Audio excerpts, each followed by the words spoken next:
wala na akong mukhang mahiharap sa tao. Bakit ginagawa sa atin ito ng mga anak natin? How did they become so selfish? Oscar! Oscar, ano nangyari sa'yo? Kayo ba talaga ang papatay sa amin? Nagmamakaawa ako sa inyo. Sa harap ng daddy niyo, pwede bang ipakita niyo na nagbago na kayo?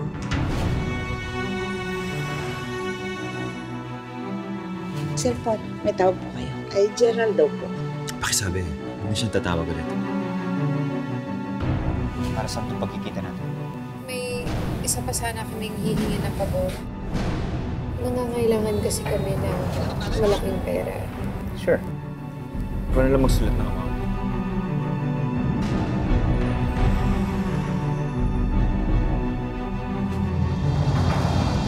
We have decided to give our relationship another try.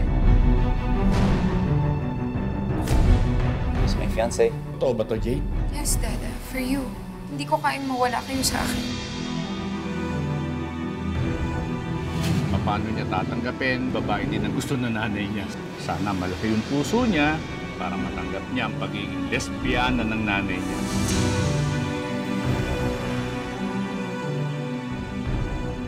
Let's celebrate the return of my beloved daughter. To prove na inaamin niya ang pagkakamali niya, itatakda na namin kaagad ang kasal nila ni David. Gawa mo ng paraan para talagang hindi na sila magkita para makuha mo ng buong-buo si Jane. Siyempre gusto ko ako yung pakasalan ni Jane, ni si David.